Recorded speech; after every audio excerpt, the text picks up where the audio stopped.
자, 페이지 81페이지. 우리가 지금부터 배울 내용은 구름 생성 과정에 대해서 공부할 겁니다. 뭐? 구름 생성 과정에 대해서 공부를 하겠다. 구름 생성 과정.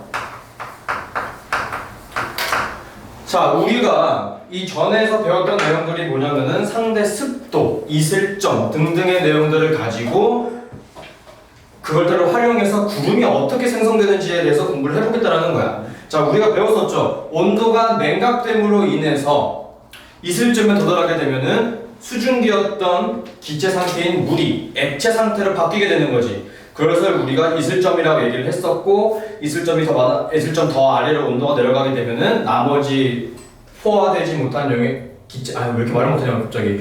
액체, 물들은 어떻게 되는 거야? 다시 물 상태로 바뀌게 되는 거지. 그렇기 때문에 그 물로 바뀌는 것을 우리가 뭐한다? 구름이라고 얘기를 하게 되는 것이다. 자, 보게 되면은 이 구름이라는 것을 딱 하나 기억하시면 됩니다. 뭐냐? 공기가 상승하여 가장 중요한 거 냉각이 되어야 됩니다. 냉각되게 되면은 무엇을 생성한다? 구름을 생성한다.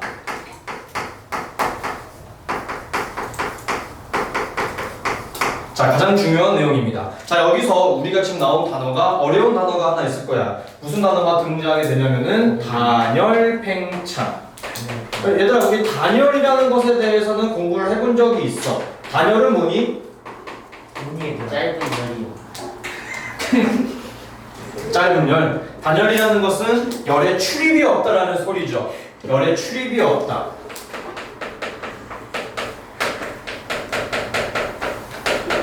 열의 출입이 없다. 무슨 소리냐? 즉, 이 공기 안에는 온도가 높아지지도 않고 낮아지지도 않았다라는 소리입니다. 즉, 온도는 그대로 유지되어 있는 상태에서 무엇을 한다? 팽창을 하게 된다.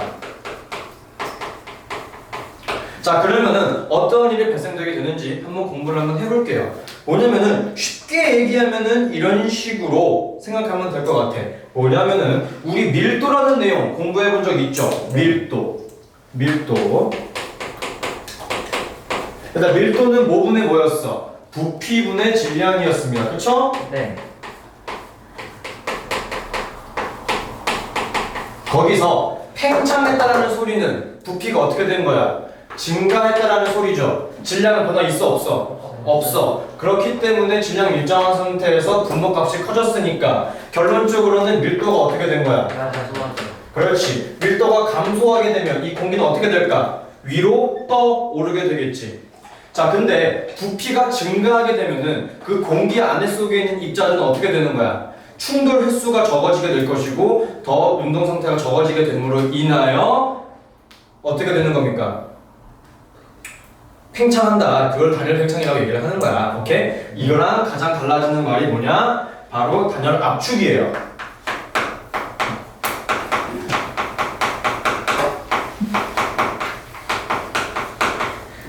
자, 단열 압축은 뭐겠어? 마찬가지로 열의 출입은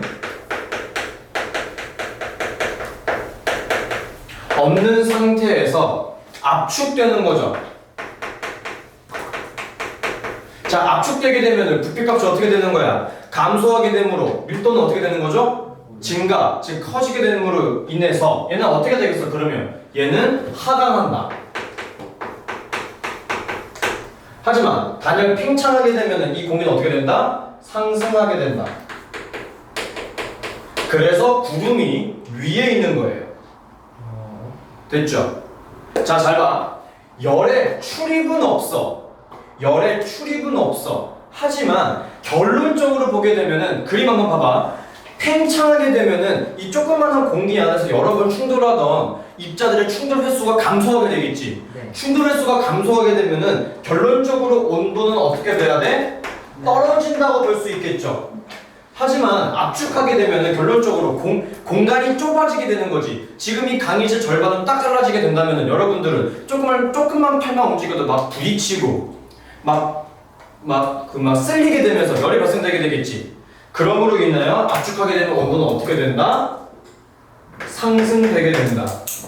그래서 구름이 냉각하여 생성되는 이유가 무엇이냐면은 올라갈 때 단열 팽창하게 되면서 부피가 증가하게 되면은 온도는 낮아지기 때문에 온도가 낮아지게 됨으로 인해서 뭐에 도달하게 되는 거야? 이슬점에 도달한다.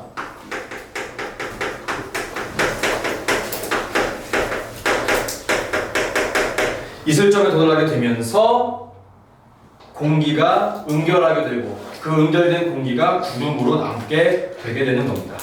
됐죠? 자, 그 다음에 나와 있는 내용이 바로 구름이 생성되는 경우야. 구름이 생성되는 경우. 총 4가지 경우가 나왔습니다. 가벼워진 공기가 상승, 산사면을 따라 공기가 상승, 따뜻한 공기가 상승, 공기가 상승. 자, 여러 가지 내용들이 등장했지만 단 한 가지 똑같은 내용이 있어. 뭐야? 그렇지. 결국 구름이 생성되려면 어떻게 돼야 된다? 공기가 상승해야 한다. 가장 중요한 내용이에요. 결론적으로 구름이 생성되기 위해서는 공기가 상승돼야 된다는 게 가장 중요한 내용이라고 보시면 되겠습니다. 됐죠? 네. 자, 그 다음 내용 한번 넘어가 볼게.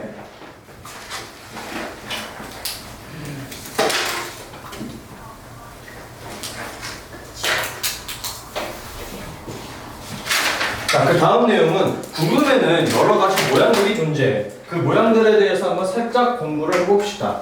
구름에 대한 모양. 크게 2가지로 공부를 해볼 겁니다. 첫 번째는 저구형 구름이에요.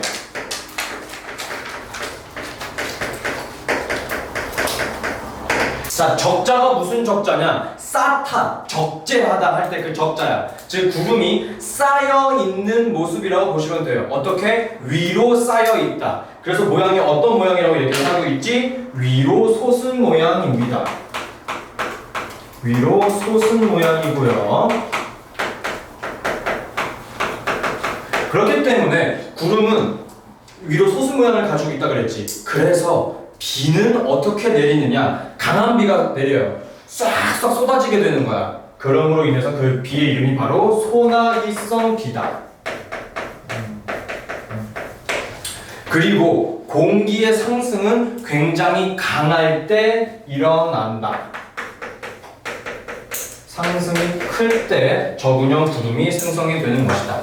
그리고 또 다른 구름의 이름은 뭐냐면은 층운형 구름이에요. 자, 층운형 구름이라는 것은 1층, 2층, 3층 할 때 옆으로 넓게 퍼져 있는 게 바로 층운형 구름입니다. 뭐라고? 옆으로 퍼져 있다. 옆으로 퍼져 있다.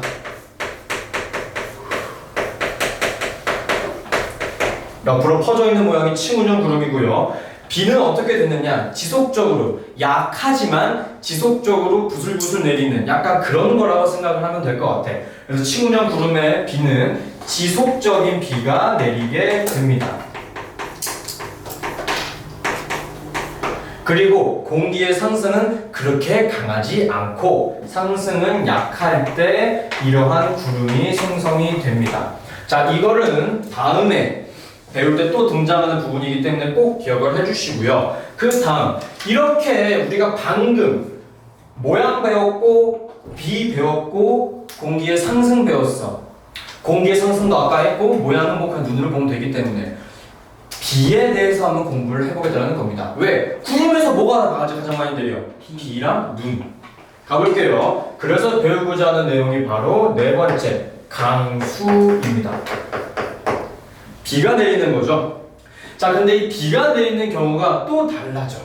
어떻게 되느냐? 첫 번째, 병합설이라는 친구가 등장해요. 자, 병합이 뭐니? 합쳐지는 거야.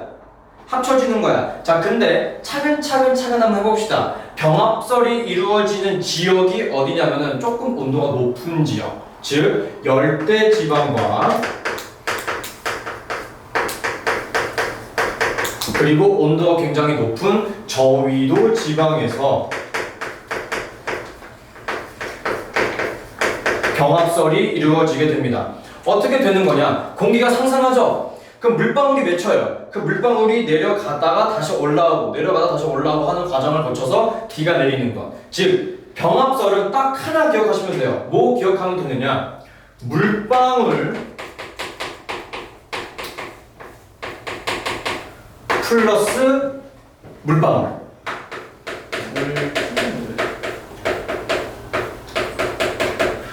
물방울 플러스 물방울이 되는 것이 바로 병합설이다.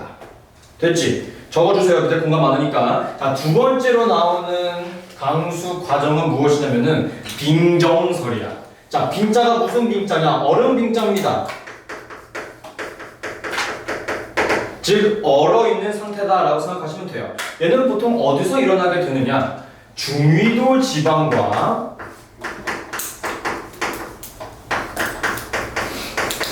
그리고 고위도 지방에서 이런 식으로 비가 내리게 됩니다. 어떻게 되느냐? 공기가 상승되게 됐을 때 너무 추운 거예요. 너무 추운 물방울이 어떻게 돼? 얼겠지. 그 얼어버린 얼음 알갱이에 아직 미처 다 물방울이 맺지 못한 수증기가 달라붙게 되면서 같이 얼어버리는 거. 그게 바로 빙정설이라고 생각하시면 돼요. 즉, 얘 같은 경우는 얼음 알갱이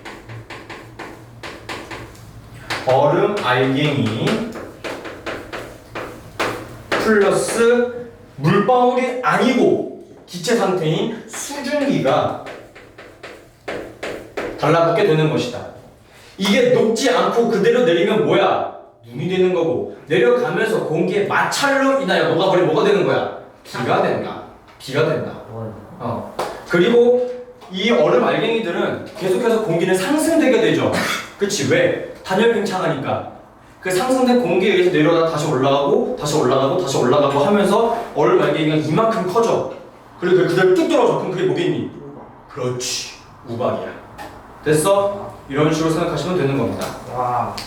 자, 다음으로 넘어가서 눈은 내리게 들어서 그 상태에 얼음이 그냥 공중에 떠 있어요.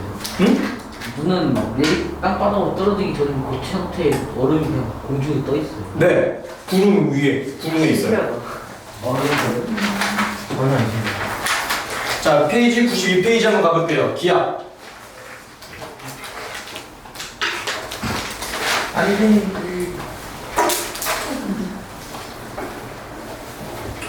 자, 이번에 배울 내용은 기압입니다. 기압. 우리 이거 중학교 1학년 때도 살짝 한번 배웠었어. 여기세요? 화학 시간에 배웠었어. 기압.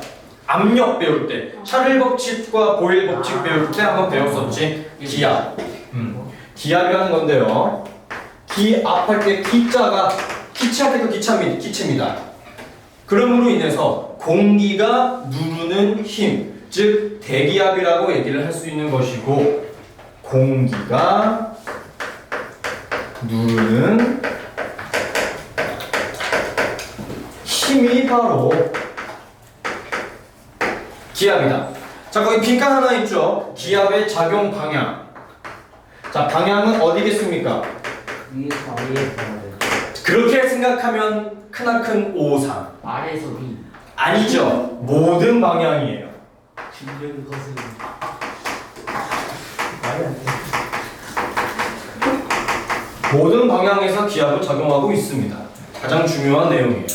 자, 그런데 이 기압을 과거의 과학자들은 알고 싶은 거야. 이 기압이 얼마만큼의 힘을 가지고 있는지. 그래서 그 기압을 측정합니다. 카메라 켜놓고 이런 얘기하면 안 되는데 과학자들은 참 변태가 많아. 왜냐? 꼭 눈에 보이지 않는 것들을 숫자화하고 싶어해. 그치? 숫자화하고 싶어하고 계산하고 싶어하고 측정하고 싶어해. 그치?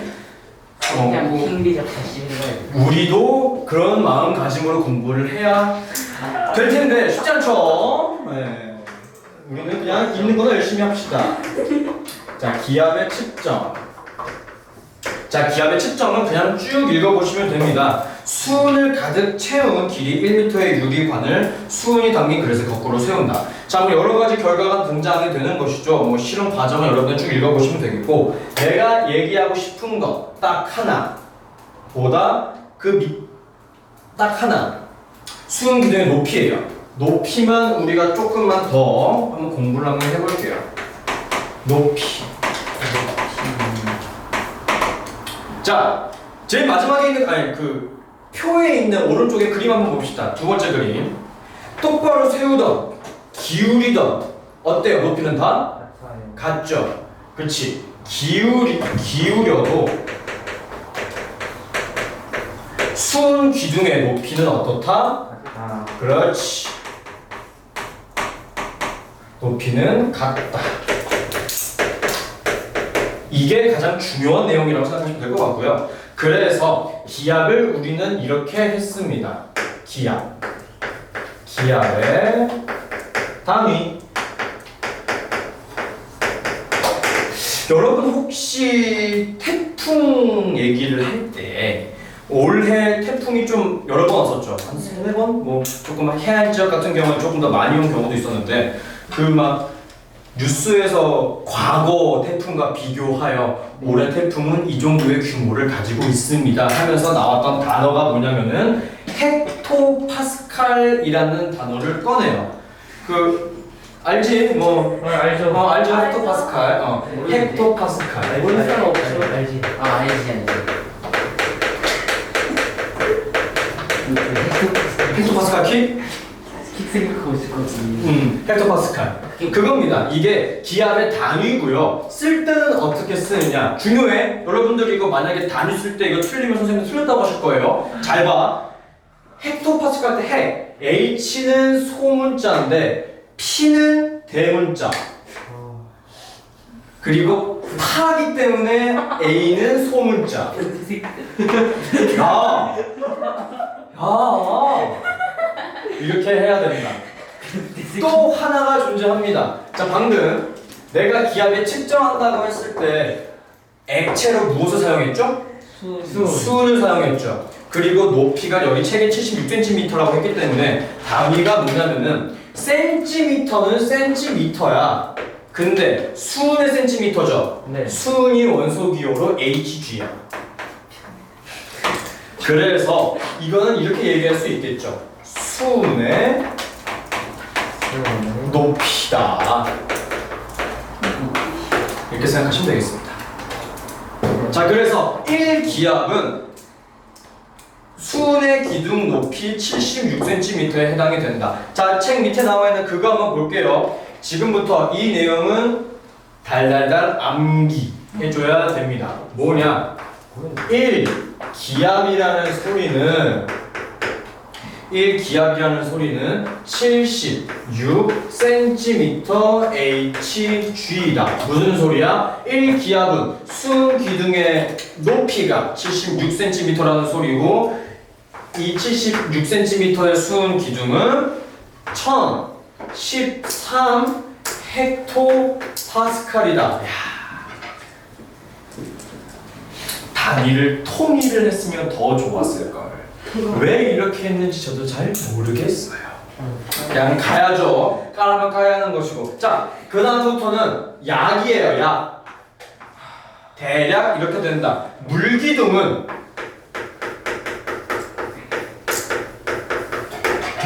10m. 즉 우리가 서 있는 이 공간도 우리가 수심 10m의 공간에서 살아가고 있다고 해도 무방합니다. 됐죠? 그러면은 계산 한번 해볼게 얘들아. 내가 지금 바닷속 10m로 들어갔어. 그럼 내가 받고 있는 기압은 몇이야? 1기압이야? 아니. 몇 기압이야? 2기압이 돼야 되겠지. 그거 기억해야 되는 거야. 원래 물도 압력을 받고 있으니까. 그치? 원래 공기야. 그렇지. 물 위에도 공기가 있을 거 아니야. 그리고 내가 그 물 밑에 또 들어갔으니까 이렇게 생각을 해야 되는 거야. 헷갈리면 안 돼 이거. 오케이? 헷갈리면 안 돼. 그 다음 나오는 게 바로 공기. 공기도 약입니다. 공기는 약 얼마나 나와 있어? 1000km. 공기 1000km. 기권이 약 1000km 했으니까. 그렇지, 바로 그겁니다. 기권에 공기가 존재하기 때문에 그 기권의 높이까지를 우리가 생각을 하신다고 생각하면 돼요. 여러분, 방금 내가 얘기했던 이 물기둥에 대한 그 기압 내용을 꼭 기억해 주세요. 내가 한번 써줘야 되겠다, 여기다가. 자, 그러면. 수심 10m 들어갈수록 1기압 세고. 그렇죠. 그렇죠. 그냥 세지는 겁니다. 수심 10m에서의 기압은 우리가 지금 받고 있는 기압을 더해 줘야지만 된다. 그러므로 인해서 답은 이 기압이 됩니다. 이 내용도 적어주시면 참 좋을 것 같아요. 자, 그리고 기압의 변화 네 번째 내용이 등장하게 되는데,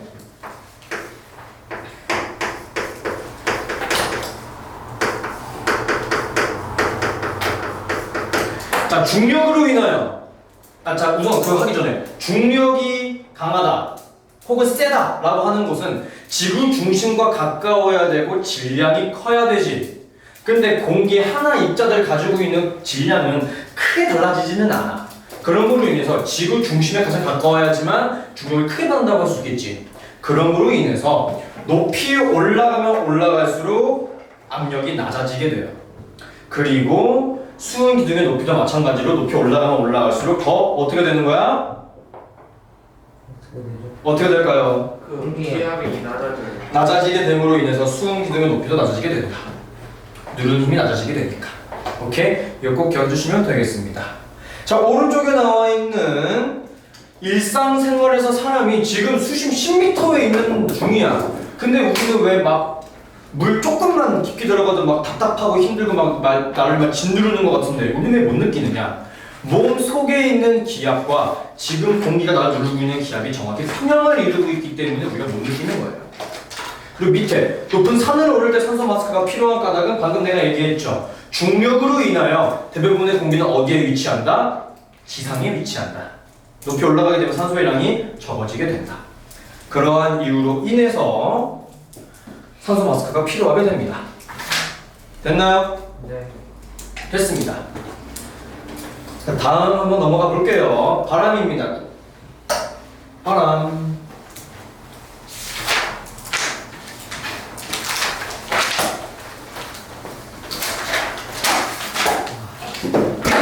오, 쏘아리.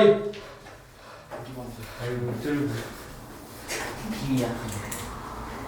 벌레가 지금. 내가 그나마 제일 좋아하는 파트. 내가 지구과학을 좋아하기 때문에 좋아하지만 가르치기는 힘든 파트. 바람. 어려워 보이지. 사무소. 딱 바람만 들으면 쉬울 것 같은데 그 자체는 어려운. 아니야, 쉽게 설명해 줄게. 자, 바람. 바람 분다. 뭡니까? 공기가 나한테 온다. 혹은 공기가 이동한다라는. 그냥 공기가 이동하는 것 때문에 우리가 바람처럼 느끼는 거죠. 선풍기 바람은 결국은 뭐야? 선풍기 프로펠러로 인해, 팬으로 인해 공기가 이동하는 거지. 즉, 공기가 이동을 하는 거야. 오케이? 바람이라는 것은 공기의 이동입니다. 근데 공기가 가만히 있는데 아무런 것도 없는데 그냥 막 움직이느냐? 그게 아니라는 거죠.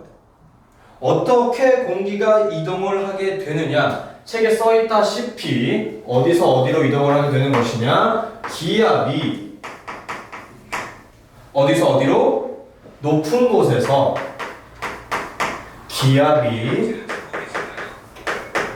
낮은 곳으로 이동을 하게 된다. 갑자기 시리가 나 웃음 쉬는 게. 이런 경우 있는 거지 뭐.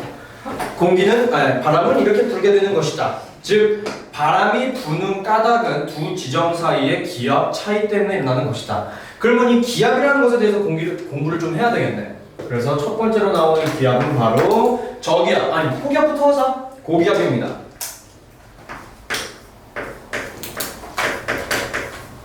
즉, 다른 곳보다 기압이 높다.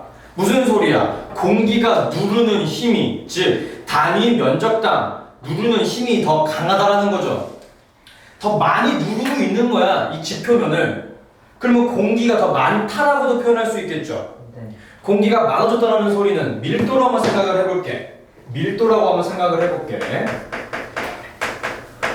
첫째, 부피분의 질량이죠. 부피 변화가 있습니까 없습니까? 현재 그냥 공기만 많은 거니까 딱히 없겠지. 네. 그러나 질량, 많아요. 그렇지. 공기의 양이 많다라는 소리가 될 거니까 질량이 크다라고 우리가 인식할 수 있겠죠. 질량이 커지면 전체적인 밀도는 어떻게 되는 거야? 그렇죠. 밀도가 상승되게 되면은 밀도가 큰 공기는 어떻게 됩니까? 내려와요. 그렇지. 그래서 고기압에서는 어떠한 기류가 발생되게 되느냐? 하강 기류가 발생합니다.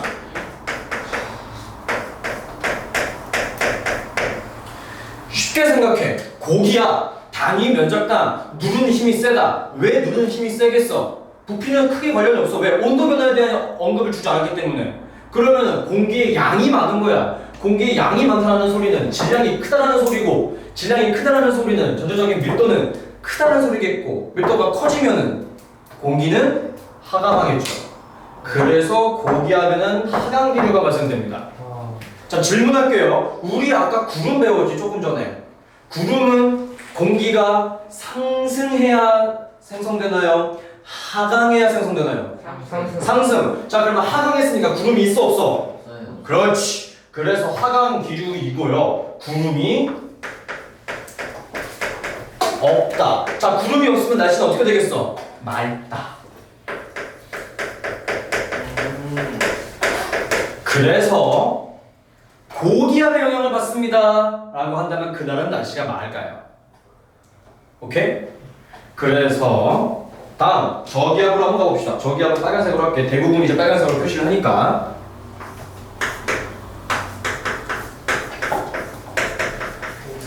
자, 저기압은 마찬가지로 단위 면적당 작용하는 압력이 작은 거야. 즉 누르는 힘이 작다라는 소리야. 또 똑같이 한번 해볼게요. 자, 온도에 대한 얘기가 없으니까 부피는 일정할 것이고, 누르는 힘이 작다. 그렇다는 소리는 공기의 양이 적다라는 소리가 될 거니까 질량은 당연히 작아질 것이고, 질량이 작다라는 소리는 밀도는 어떻게 되는 거야? 맞습니다. 그렇지. 작아진다고 맞는 표현일 수도 있어. 낮아진다도 말 틀린 표현은 아니지만 작아지게 됨으로 인해서 그럼 공기가 위로 또 오르게 되겠죠. 네. 그걸 뭐라 그래? 상승. 그럼으로 인해서 저기하면은 무슨 기류? 상승 기류가 발생한다. 자, 방금 배웠었어. 구름은 하강할 때 생성돼, 상승할 때 생성돼. 상승. 그럼으로 인해서 저기하면은 구름이 그나마 뛴다. 그렇지. 그 날씨는 흐리다. 그리고 우리는 알고 있어. 공기가 부족해. 그럼 어떻게 돼야 돼? 이동해야 되거나 갖고 와야 될 거 아니야. 그래서 공기는 어디서 어디를 이동한다? 고기압에서 저기압으로 이동을 하게 되는 것이, 이때 공기가 이렇게 이동합니다. 이걸 우리가 뭐라고 얘기한다? 바람이라고 부르게 된다. 이게 바로. 우리 바람이 이렇게 어려운 거는 어렵습니다. 자, 그 다음 하나만 더 해줄게요. 이거는 키포인트야. 내가 책에 적어놨지. 풍향입니다. 이거 사실 좀 부끄러운 얘기긴 하지만 나 고등학교 3학년 때까지 이거 많이 헷갈렸었어. 중상인데. 이거 중3 내용인데 고등학교 3학년 때까지도 바로 어디지? 약간 이렇게 고민했었던 것 같아. 이유가 있어. 얘들아, 동풍이다. 자, 동풍이면 어느 쪽이야? 여러분들 있는 쪽에서 오른쪽이라고 얘기할 수 있는 게 동쪽이겠죠. 그럼 질문해볼게. 동풍이면 어디서 어디로 불까? 동쪽에서 서쪽. 서쪽에서 동쪽 아니에요? 남쪽에서 동쪽. 응? 그게 헷갈리는 거야. 풍향이라는 것은 뭐냐면요, 불어오는 방향이야. 즉 동풍이라는 소리는 어디서 불어오는 거야? 동쪽에서 불어오는 바람입니다. 서쪽으로. 동쪽에서 서쪽으로 부는 거 아니에요? 그렇죠. 아니. 동쪽에서 서쪽으로 불어오는 바람이 바로 동풍이다. 오케이? 그 다음, 그럼 서풍은? 그럼 서에서 동으로 오겠죠. 그렇죠.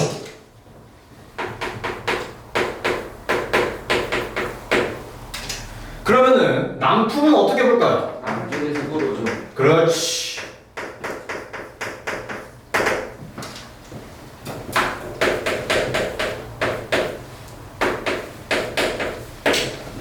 북풍은 북에서 다. 그렇지.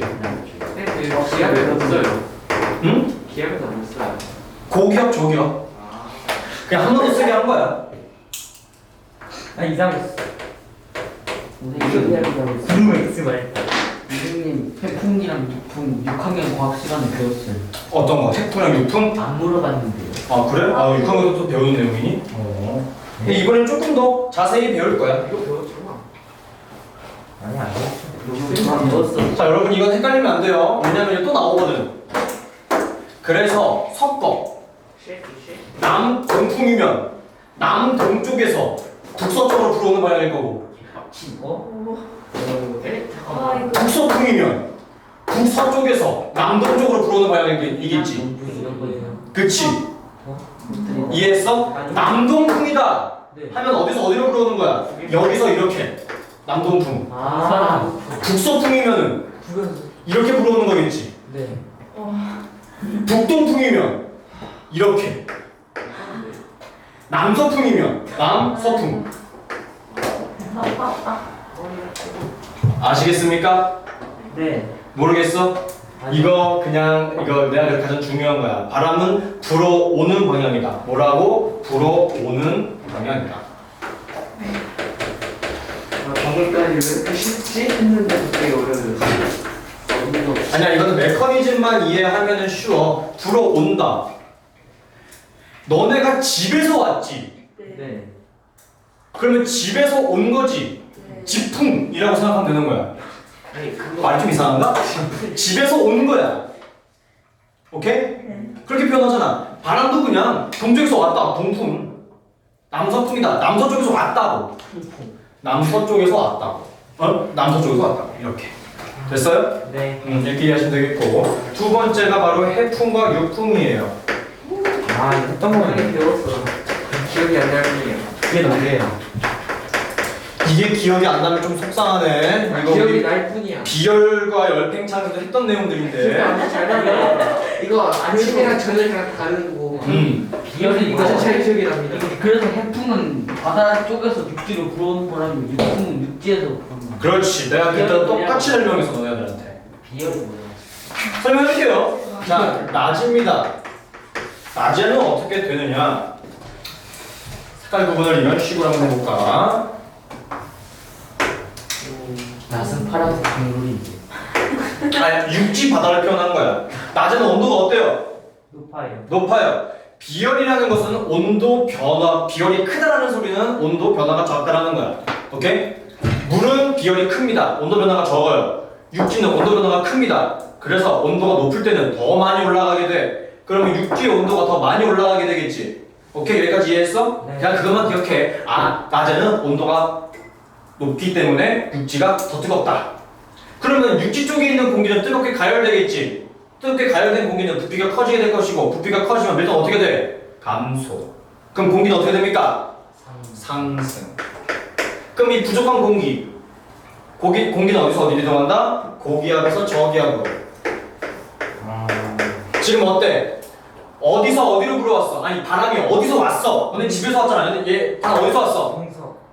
그렇지. 그런 식으로 하면 돼. 근데 지금 이 위치가 얘가 어디야? 바다. 바다지. 그러면서 얘 이름이 뭐야? 해풍이다.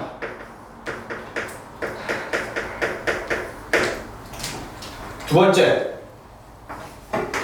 밤에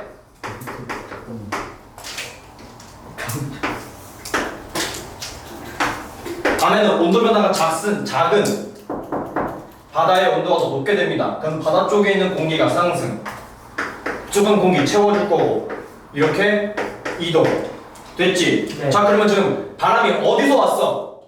육지. 육지에서 왔지. 육지에서 온 거야. 근데 집에서 왔다 그랬으니까 육지에서 온 거야. 그러므로 인해서 얘 바람 이름은 육풍.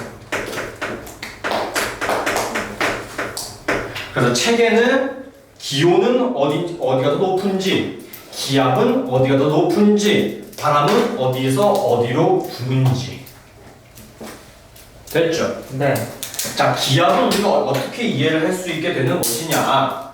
첫째, 이쪽 낮으로 한번 가볼게요. 육지 쪽 공기가 위로 올라감으로 인해서 지표면은 무슨 상태? 공기가 많아 적어?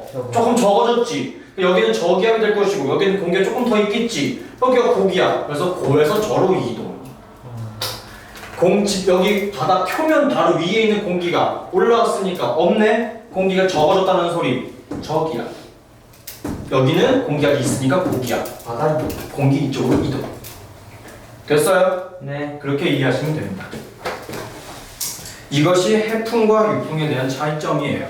저 이거 오늘 끝까지 다 외울 거예요? 아니요, 바로 다음 페이지에 있는 것만 할 겁니다. 자, 마지막 하나.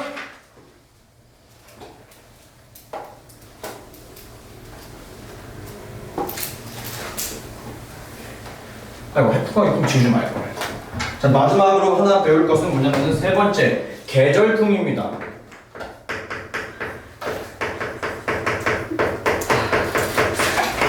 자, 뭐냐면은 방금 낮과 밤에 따라서 바람의 부는 방향이 달라지게 되죠. 네. 근데 계절풍이라는 것은 뭐냐면은 계절에 따라 부는 방향이 달라지는 것에 대해서 우리가 공부를 해보자는 거예요. 뭐라고? 계절에 따라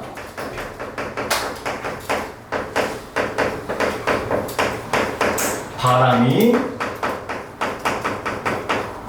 달라진다. 그것에 대해서 공부를 해보겠다. 이것이 바로 계절풍이다. 방금 내가 해풍과 유풍 설명하면서 잠깐 언급을 했지만 육지는 비열이 작기 때문에 온도 변화가 큽니다.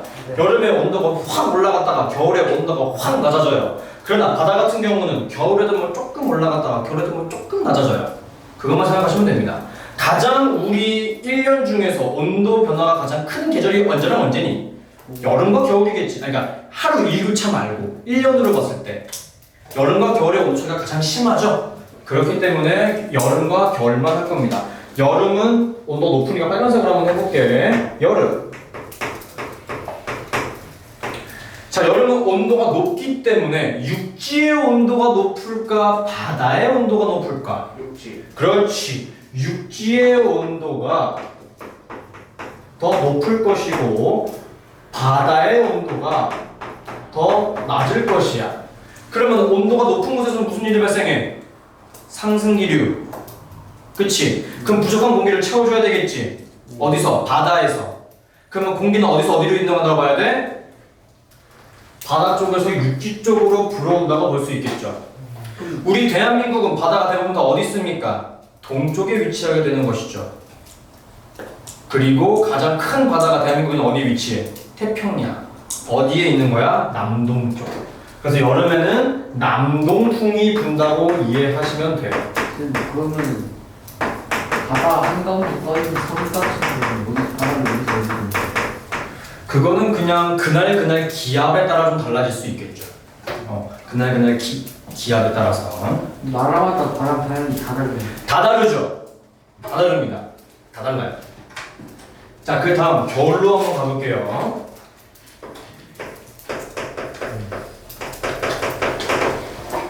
겨울 같은 경우는 육지의 온도가 더 낮고 바다의 온도가 더 높아요. 그럼으로 인해서 바람은 어디서 어디로 분다? 육지에서 바다 쪽으로 풀게 된다. 우리 대한민국에서 육지가 가장 큰 곳은 어디? 러시아 쪽. 그렇지, 서쪽이지. 그럼으로 인해서 얘는 어디서 어디로 분다? 북서쪽에서 바람이 불어온다. 근데 북서 계절풍이라고 이야기를 하게 됩니다.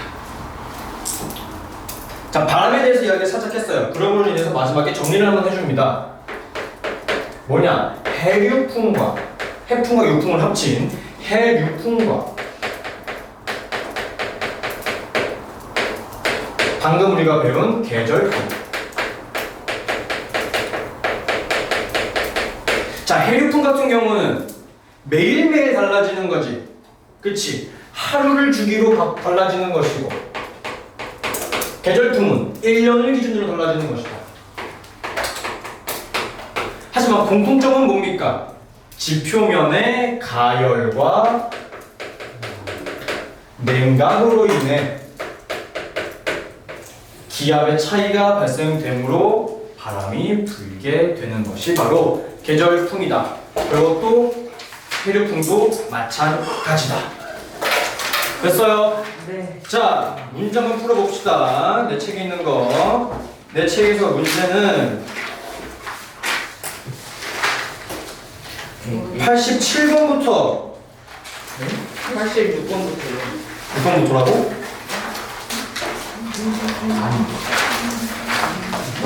아니야, 87번부터 풀어. 87, 8, 9, 그리고 86번 90번. 안 풀어요? 다 풀었어요. 우선 기다려봐. 그거 풀고 90까지 안 풀었어요. 쭉 넘겨서 91, 92, 93, 94, 95, 96번까지 푸세요. 96까지. 전부 여기까지. 근데 86인데 합을 아니에요. 언제 풀 거예요? 여기서부터